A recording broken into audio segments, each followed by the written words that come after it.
We are back, Life in Balance, now in its second week. And it was nice. I think everybody was pretty appreciative of us being able to hang out through YouTube, respond to some questions, and I think it's great that we're video recording it so that there is an opportunity for everybody who can't hit the timing quite right. So tonight, we're going to hang out with Lama Surya, and Lama is a very old friend. We were in India, not in the same moment with Neem Karoli Baba Maharaji, but within that frame of time, which is really pretty small. It was like 3 years, basically, when most of the Westerners met up with Maharaji. And so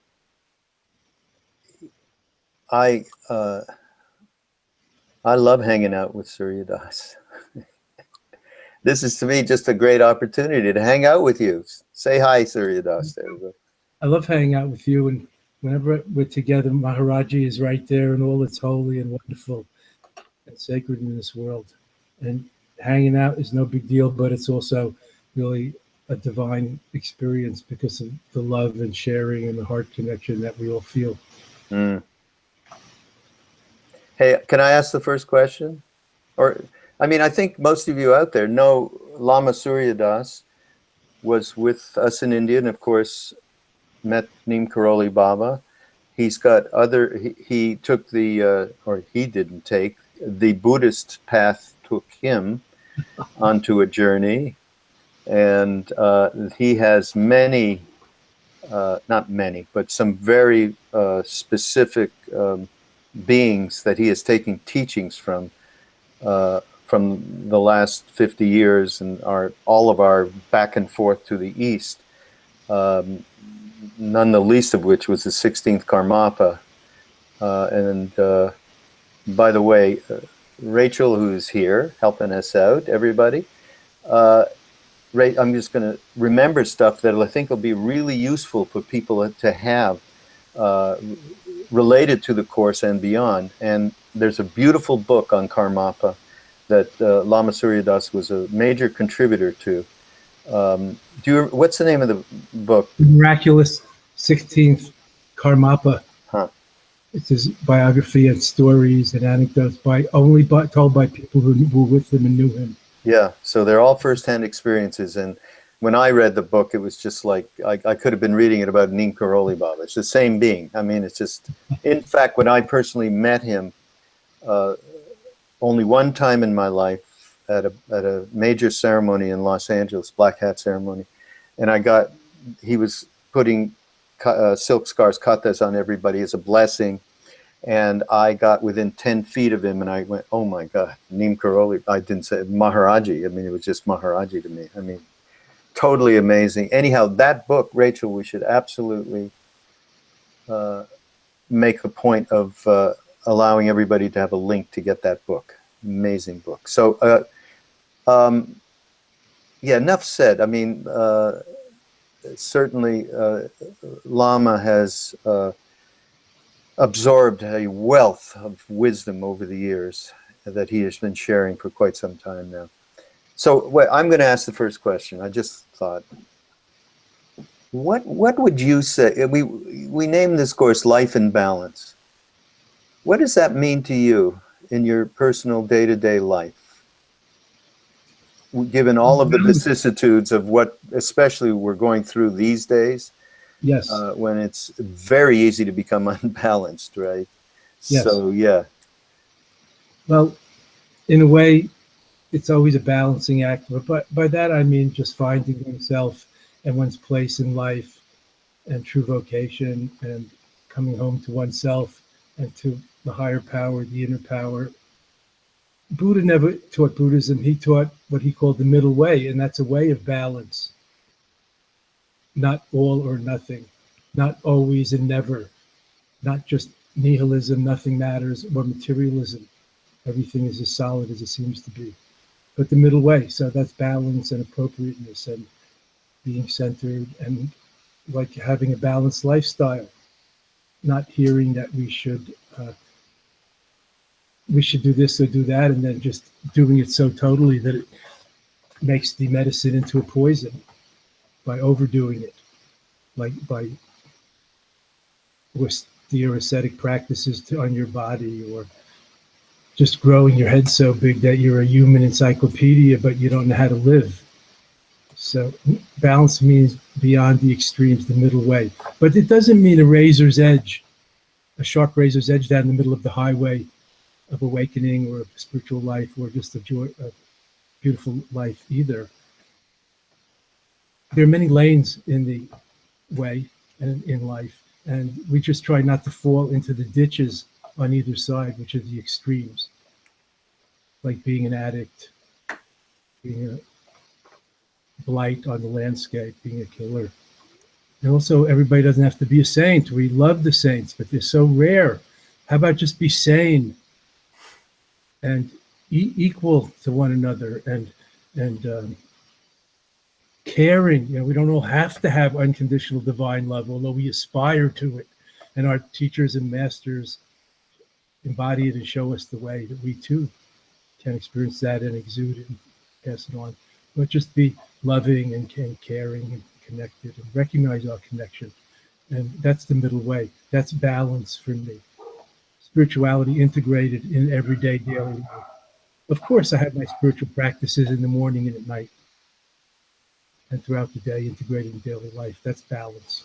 Not always and never, not waiting for the next long meditation retreat or the next guru blessing, but now. And now is the good time. I like that we're doing this in real time and people can interact and ask questions and watch and listen and sort of talk. They ask questions, you pass them on, and we should talk about it, as well as it gets stored and people can watch it at other times, because it's always, that's like the eternal now. It's the timeless zone. Like when we think of Maharaji, he's right there in front of us, right? When I think of the Karmapa, you were telling a Karmapa story. I mean, I'm supposed to tell the Karmapa stories here, Raghu, but you know, you stole my thunder, so I give you back a little lightning. And, you know, the great Karmapa story, and it made me just feel like the Karmapa right in front of me, because the guru, the divine, never dies, is beyond death. It's only the body that dies, and the spirit is timeless, and that's something we try to tune into. But we also have to live in the nitty-gritty facts of reality, including today, with everything that's going on in our endangered planet, and our fraught political system and socioeconomic imbalances and so on, and trying to bring this world back to balance, I think, is very important. As the Jewish tradition says, tikkun olam, restoring the balance. Sometimes it's called healing the world. How? By restoring the imbalances, coming back to balance, which is our original state. Like the Garden of Eden. The fall from the Garden of Eden in that myth is not the beginning. First, we were in the garden, and that's deep in all of us, every moment. That's the holy now. So we get together in that, and our guru and the divine is right here. Beautifully said. Thank you. So, here's the Karmapa story. I remember what the Karmapa said on his deathbed, and maybe you can tell about Maharaji. When Karmapa Rinpoche, His Holiness Karmapa the 16th, was dying of stomach cancer, and he was at a small hospital outside Chicago, Illinois, in the end of 1981. A disciple of Trungpa Rinpoche was kneeling at the bedside and looked him in the eyes, and he kind of, his question in his mind was sort of, what are you going through? What happens to the Karmapa when he's dying? And the Karmapa, he had such a piercing glance, and it was like looking into eternity. The Karmapa said in words to this Dharma friend of ours, also Tenzin, who was thinking that, what happens? Even when an enlightened being dies, or what happens? The Karmapa said these words: nothing happens. That was his answer to the unspoken, many kinds of questions. What's happening now? What happens if we, I don't know, change our leader? What happens when we get enlightened? What happens if Maharaji gives you a name? So nothing happens, and all, but this nothing, it's really something, ain't it? It's not just a Beautiful. little doodling. It's the great Tao. Nothing happens, and yet it's totally ecstatic and ever flowing. Okay, now we have a question here. We're going to get on to the questions. How do you feel about perspective, circumstance, and karma? One woman's suffering may be another woman's walk in the park. I feel my bad days, quote unquote, and suffering are a self-pity party when I think of others across this world. From Emily. Well, there's a lot of Lot sub going. and questions in that, but in short, we say that's why we say it's all like a dream, where everything's very subjective. So one woman's suffering could be another woman's day in the park.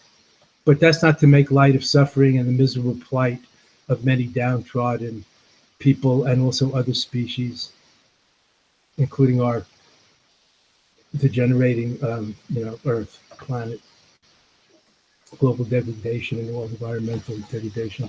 So again, the middle way of balance. Everything's not entirely real, but let's try to make it into a good dream rather than a nightmare. That some of us are, contributing to the nightmare. Let's try to contribute to making it a good dream for us and our children and really enjoy it. Life is such a miracle. A dream is a miracle. It's not to say it's meaningless.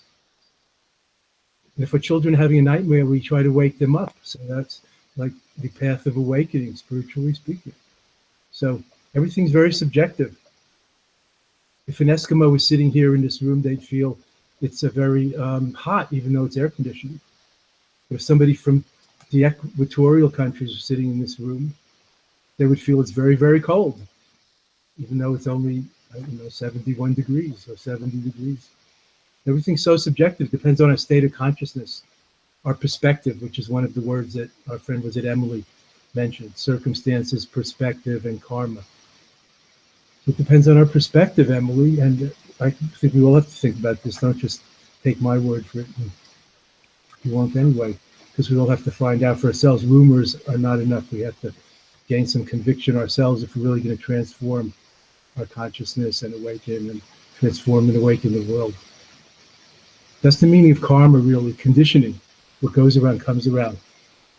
As we act, as we think, so we become. Anyway, that's a quote from the Buddha. But even in the Bible, it says we will reap as we've sown, and so on. This is not far from us. Science says cause and effect. The basic laws of physics: for every action is an equal reaction, and so on. So when we do good and think good, and I'm just painting black and white here, things generally go in a good way. Of course, bad things can happen to good people. Good things can happen to bad people. But in the long run, we know no other principle except sowing the seeds in the right season, in the right climate, and reaping it, in the right season, and not doing it backwards. So that's the law of karma, that we will reap what we've sown. And that means also thoughts and words and intentions, not just physical deeds. And that's why we could be masters rather than victims of outer conditions and circumstances, by mastering our awareness. And there are many ways to do that. I mean, we could say surrendering to God and Guru is a way to master your ego. It doesn't just mean make yourself a doormat. You can be very proactive and liberated that way. And may I also say, Emily, when you're talking about, your bad days are like, you're feeling like that's just self-pity when you think of the real suffering that's going on in the world. Everybody's individual suffering is as real as everybody else's. There's no comparing that yours is very small and somebody else's is very large. So give yourself a little bit of a break on that one. Thank you. Wonderful. We could all use a little more self-compassion, which includes cutting ourselves a little more slack and not giving in to the harsh inner critic, the inner tyrant, with that kind of negative self-talk. And also giving into the comparing thoughts. If we could recognize these comparisons, when we need to judge and compare, that's the time to do it, but not all the time. For example, when it's raining, you could just enjoy the rainy day if you don't compare it to a sunny day or some other day. And the rainy day is probably a very good day for another woman who has a garden or something in a drought place. So again, that's the middle way. Not all or nothing, not always and never, and keeping things in a balanced perspective, having the bigger picture in mind, as well as taking care of the details here in the nitty-gritty every day, every moment with our loved ones and neighbors. I've been waiting for it to rain for days, Surya Das. And it just rained as we got back in to do this webinar. So well, that's because I know your thoughts, and I was doing a little Tibetan rain dance here while we were waiting. Yeah, thank you. Okay, next question. That's another Karmapa story. You can read about this. It's in the newspapers. You could even Google it. When he visited the Hopi nations in the four corners of Arizona, they had, I don't know, I'm not the man from statistics department, but maybe it was 40 months or 4 months of drought, and it was a big deal. And they had rain dances, and they did everything they could. They tried to seed the clouds, with the modern scientists in those 4 states in the Southwest, the four corners. And the Karmapa came to visit, and the chiefs and him kind of recognized each other and how much their shamanic traditions and ancient grandfather wisdom was alike. And they told him about the drought and the rain dances weren't working, and the dwindling of their ancient wisdom tradition. And he did some pujas, some rituals, some chanting, some drumming and bells and prayers and chants and shouts and things. And then it rained. You can find this in the newspapers, online. Look it up. It's a true story. From around 1980 or 78, when the Karmapa was on one of his visits to America. It's called a Siddha in India. Siddha, yes. Yeah. All right, here's the next question. I've often heard Lama Surya Das say, letting go means let things come and go. How do we practice when times are difficult? This is from Mary. Well, Mary, that's a great question.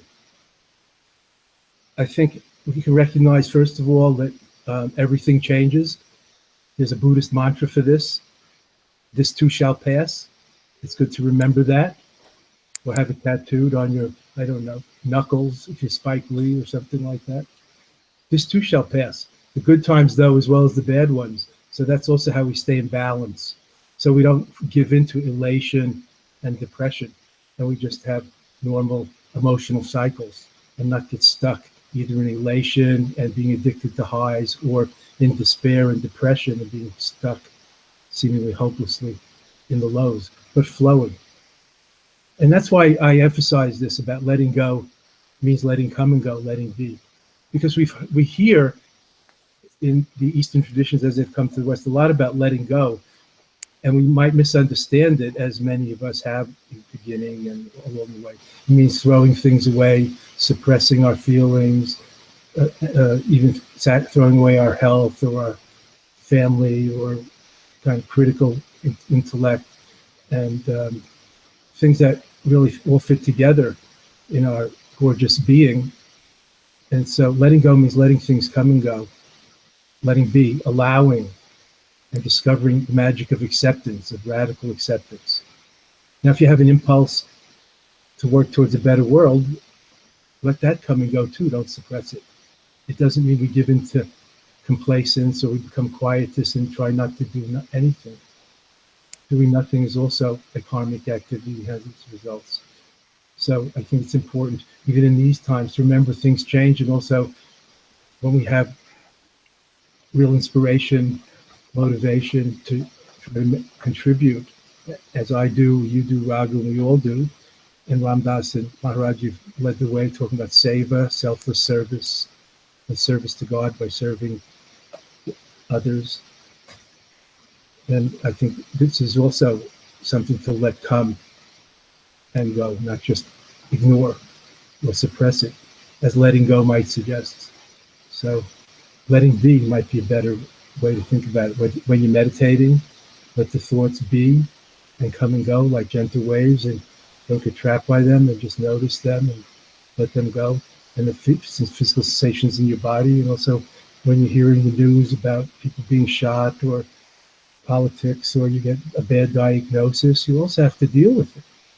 So you have to let it come in and feel it and experience it and process it and let it go. If we hold on, that also creates suffering because things are slipping through our fingers. Everything is so impermanent. Check it out.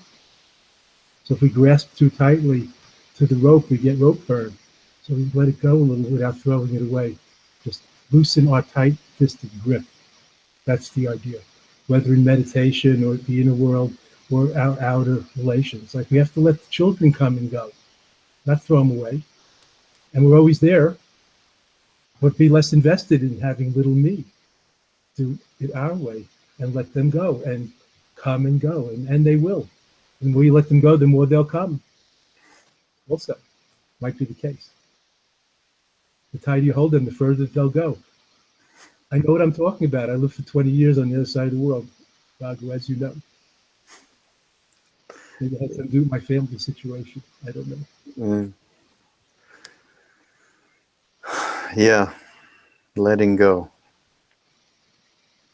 They say that letting go is hard to do. Now I know that's true. I was thinking we should get you to chant a little, but I wasn't thinking about that particular tune. Jingles? Yeah. Okay. Here's something from Kathy. Okay. What are the right seeds to sow in the current climate in the States? Words, prayer, meditation. The negativity in our country and world with technology is so easy to absorb. Is there some sort of practice or prayer? Whoops, I'm mixing up two things here. They're kind of like one question. All right, let's start with this. What are the seeds to sow in this climate? Words, prayer, meditation. Kathy. Good. I know it sounds square, but I'm talking to everybody, so let's not get into specialized language. Good deeds is always good, but too much good, might be bad. Like somebody could drown in good old healthy milk or honey. So we don't want to overdo it, but do good, be good, become good, contribute to a better world and a better life. So that's seeds. And let's also talk about attitude, encouraging our loving and caring and compassionate and connected sides, and keeping an eye on and loosening the grip of some of our overreactive, angry, violent, over greedy tendencies. And so we do that by meditations such as loving kindness and compassion meditation, such as meditating on impermanence and being less attached to outcomes and to things that we see around us. And we do that by connecting with others and seeing how much they're like us and need just what we need and how they're suffering. And so we're more empathic. We can feel what they feel. And we get closer to treating them as we would be treated. And prayer also, some of these things, prayer helps. Prayer is always good if you like to pray and meditation have a big overlap. They're both contemplative practices. A French mystic said, prayer is undivided, total attention. That's Simone Weil. So for us, because she was a Catholic, that's meditation. And Father Francis Keating calls it Christian centering prayer, just being awake in the presence of God. So that's what he calls it, a centering prayer. That's what we call meditation, being awake, fully embodied in, quote, the presence, present awareness, presence of Buddha, presence of God, whatever you like to call it. So prayer, meditation, any spiritual practice you can do is good, but also serving others and being a good parent and an informed citizen. But let me talk about a few other seeds. Like, let's talk about sowing some seeds of equanimity and a little more detachment and not being so overreactive based on the little knowledge and understanding that we have in this over-information age. And, you mentioned technology. We have so much information and knowledge, but so little real wisdom and understanding and self-knowledge. So I think we could sow some seeds of equanimity and detachment and treating all equally, not just based on our selfish attraction or aversion. So I think those are a few seeds we could sow. Of course, being active in the community and trying to contribute as we can are great seeds. But sometimes we act in a very selfish way or egotistical way or proud way.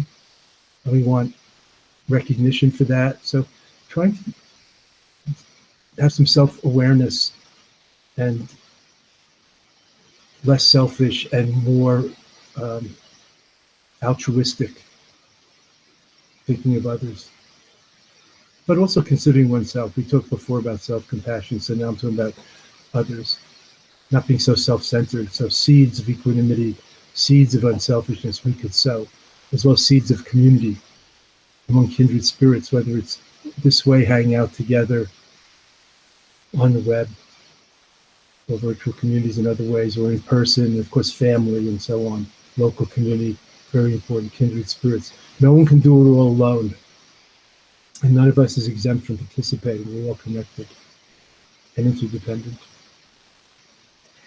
So let's sow seeds of enlightenment and oneness. That's my vote. Mm. But I think I'd like to vouch for Kathy, just because in relation, she continues with the negativity in our country and world, and with the technology, we see this stuff instantly. It's easy to absorb and have a deleterious effect. So I think we're all dealing with that very, very much now because this negativity is so strong. So maybe just, comment on how are you, I mean, handling this enormous amount of information, negative information that's coming to us through every pore of our technology. Well, I don't know if it's all negative or not. That's an extreme view, I would say. That's all or nothing, Raghu. But um, I have a cell phone. I have social media. I have websites and publications and all kinds of things.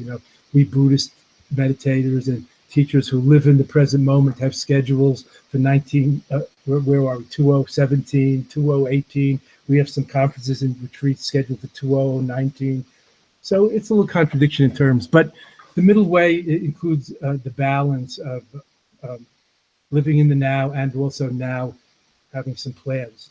So there's no contradiction. So anyway, I deal with it by trying to strike a balance between the media and the electronic communications and information glut and simplicity and quiet and noble silence. So for example, I don't have kids. I turn off my phone at night. I have a landline. If my family or somebody emergency needs to get a hold of me, I have a landline that rings in my bedroom. I don't carry the cell phone on my hip all the time and answer. I don't answer. I don't get emails on my cell phone. Only when I go to my work site or I have my laptop with me for a certain purpose. So I try to moderate that, and I try not to be a news junkie. Some people are tuned into the news 24/7. It used to be we would just watch it once a day, like at 6 o'clock p.m. or 9 p.m. or 8 a.m. Or a few times a day. So if you think it's all negative, you might consider having a news fast or media fast, or if it's just overwhelming, have a media fast, like a day without media and electronics, or half a day, or a quarter of a day, once a week, or sometimes. That can help. And then I also look for some of the positive communications by being connected to people or subscribing to things that are positive, people doing positive things in the world. There is good news also, it's just not always reported. So I try to be tuned into that. Nobody's reporting that we're hanging out here together now in the spirit of Maharaji and Ram Das and in the spirit of togetherness. But they're reporting the big fire still going on in London and the news about the 4 Congress people being shot in Virginia and many other things that, the old newspaper credo. If it bleeds, it leads. It's a leading story. If it bleeds, they read. But there's plenty of good news too. There are children being born every moment, and we're making a little progress with cancer and genomics and other things. And I'm not happy about. I mentioned the political situation before. I don't know. I just got off the phone with somebody who just did 10 interviews with Vladimir Putin, and it's on TV, the filmmaker Oliver Stone, and he's suffering as much as anybody else. You know, Putin doesn't have the answers either. He just has the power, and nobody knows what to do about it. We're all in the same boat. We rise or fall, sink or swim together. We really have to take this seriously, but not too seriously. As the Austrians say, it's hopeless, but it's not serious. That's the whole joke. I never heard that. The German saying is it's serious, but it's not hopeless. The Austrians say with a little yodel, no doubt, yodeling, hopeless, but it ain't serious. So that's again the middle way of balance. And we all, among our friends and colleagues, we all want to change and transform things. Let's make sure we do so for the better, guided by love and wisdom and the greatest good for the greatest number, like our limited partisan perspectives. Here's a question, Lama. Any suggestions for people who have compassion for others, but have a hard time finding compassion for themselves? We talked a little bit about that earlier, but I think it'd be good. It seems a very hard habit to break, throwing oneself out of love. This is from Marlene. Well, Marlene, I'm very touched by that, especially the phrase throwing oneself out of love. But, so there is a Marlene very dear to our hearts. I don't know if that's you. But it speaks to a part of all of us, Marlene, so thank you. Maharaji always used to say, and probably he said with the never, which I've just been saying should never say never, but there I am. He used to say never throw anyone out of your heart. Or maybe he really said don't throw anyone out of your heart. Anyway, why throw yourself out of your heart? That's the question. But what to do about it? So we practice loving kindness practices on ourselves, not just on others. Compassion, self-compassion on ourselves, not just about others, focusing on our good side or our aspirations, not just on neuroses and failings. Maybe we can do work on getting in touch with our inner beauty, well, psychologically speaking, and people do this with therapy also, which can help our inner child, that uncorruptible, pure, good heart underneath all of our defense mechanisms and personality. There's a lot of ways to work on loving oneself.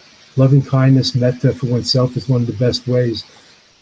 Not just exuding loving kindness and caring and well-wishing to others, but imagining yourself in the circle of many others wishing it to you. That's one traditional Buddhist practice of loving kindness on oneself and try to let it in. I find that very helpful. And think about those who are like your spiritual benefactors or loved ones who do love you.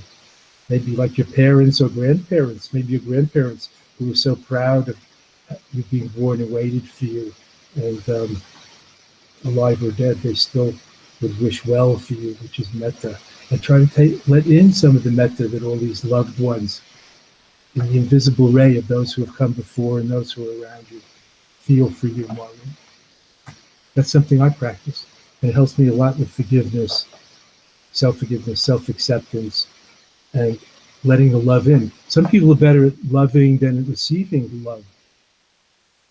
Some people are better at, just by karma and conditioning, nature and nurture, some people are better at getting love than being loving.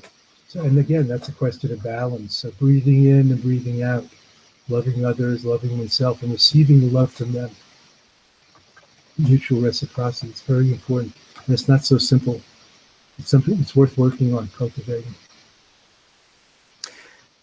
I think we have time for one more question. These are some great questions, Roger, don't you think? Yeah, really great. Is there some sort of practice or prayer for someone like myself who doesn't seem to ever settle down into a wisdom tradition or a specific path, but who is rather changeable? This is from David, and this is, I think, an excellent question, actually. And we do talk a lot about, first of all, there's no need to join any isms, Buddhism, Hinduism, shamanism.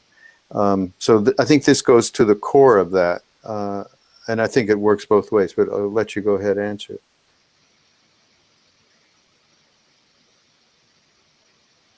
I think a lot of us have faced this and deal with this. And one thing that we're suffering from, is, in this case, David, that you brought up, is the comparing mind.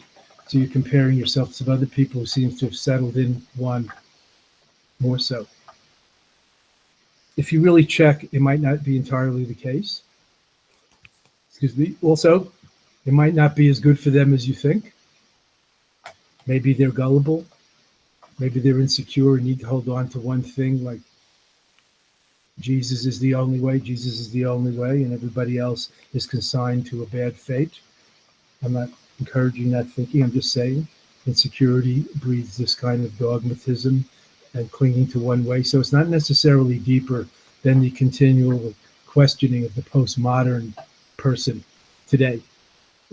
We've had so many generations now, and even centuries, since all the traditional beliefs and isms and schisms have, been questioned. And now, if you're a seeker, if you're aspiring, if you're looking, that's your way. Perhaps the best way is every way. Whatever way you're on, that's the way that you can't fall from. You don't have to join my way or some other way that has a highway number on it, highway number 1, or highway 95, or superhighway 80, which are the isms. Or be a joiner, because we're all spiritual beings. And even your question shows that you're questioning and seeking. So I say keep seeking. And it's been said many times, knock and ye shall find. Keep seeking until you find, I don't even want to say something. It's not a thing. It's not outside yourself. As you get deeper into an open and wondering, kind of wonderment way of being. Not just be a joiner and settle there and hunker down and like it's a concrete bunker of safety for the rest of one's life, and lose touch with the basic questions and issues that we all face. The danger of dilettantism, of superficiality, is there. But I think that we live in America. I assume you're in America anyway, in the postmodern era, in the modern West. We have very melting pot karma. There's so much diversity and so on. We have melting pot dharma. It's very rare that anybody only does one thing, one tradition, their whole life. Many of us are eclectic or hybrid or something like that. Even the agnostics and the atheists, they think about religion and God all the time. It's a great spiritual inquiry. I respect that a lot.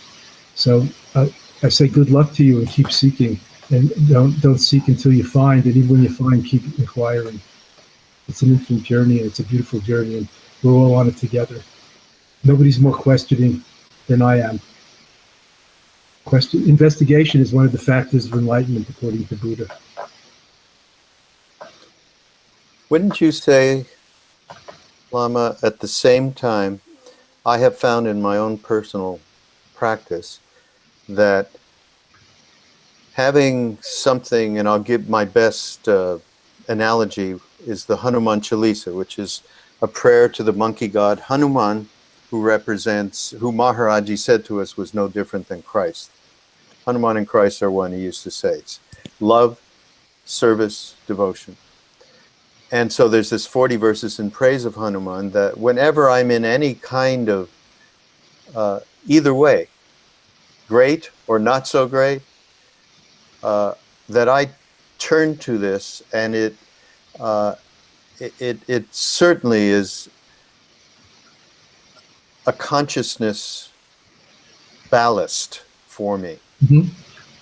And so that familiarity feels good to me, and I've been doing it for, as you know, many of us have been doing it for for decades and decades and decades. So my feeling is that there is something to not necessarily picking an ism or joining a thing, but a practice can come to you, in my experience, that gravitates you towards a connection inside yourself that is repeated over and over and really does strengthen you. Talk about life in balance. Yes, absolutely. And I like that image of the ballast in a ship that helps keeps it upright. Well, that's your touchstone, Raghu, and that's beautiful. That's why I was taking up with David, just going along, trying to urge him along and midwife his path, because he puts it forward as a problem, but maybe it's also an asset. You know, the wound can become the gift, where you really, really seek and seek until you find.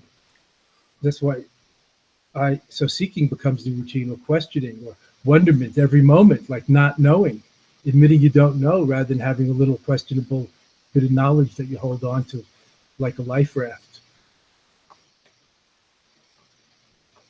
I mentioned, I do spiritual practices every morning and evening. That's why, like you were saying, I have my touchstones, and I do my meditation and mantras and prayers and chants and so on, mostly from the Tibetan tradition, and compassion and loving kindness and things like that. And I think that that's important. And then in the beginning, you carry the practice, and as you go further, after a while, it starts to carry you and become natural in daily life, wherever you are. So that's the idea. And also there's a question of commitment. That's why I mentioned dilettantism, the danger of dilettantism or superficiality. But still, in the beginning and for quite a while, I think you have to be window shopping and then go into the store and try things on. And you still don't have to buy it, or you buy it and take it home, but you keep the receipt because you might want to return it. You know, just because you join something doesn't mean you're married to it forever. Even if you're married, we're allowed to divorce in this modern world, or other things. So commitment is important, but it doesn't mean you're stuck, or it doesn't have to be rigid forever. So I think, again, we're back to balance. Trying things out when we're young, and young could go a long time. And people have different styles. Some date and are single for a very long time. Some are monogamous for a very long time. Some have serial monogamy, decade by decade. There's many ways to do this. So I think I seem to remember a poster that Ram Dass made. I don't know. For all I know, you or Ramesh Das with the printers, and it said, "The best way is every way." Yeah, Be Here Now from Be Here Now. Remember that? And Be Here Now, the best way is every way. And I thought, wow, that's really brilliant. That's really different than what Cardinal Ratzinger, the old Pope, used to say, or Billy Graham. That you say, my way is the only way. Yes. But there may be another side to that. Maybe the best way isn't every way. Maybe the best way is one way for Billy Graham. There's that too. Yeah. And that too. My way is definitely the best way for me. Otherwise, I'd be on some other way. You know what? I like touchstones. I like that word. Cultivating touchstones. I think that's a great a part of a practice day to day. Remember to touch that whenever you want to and need to.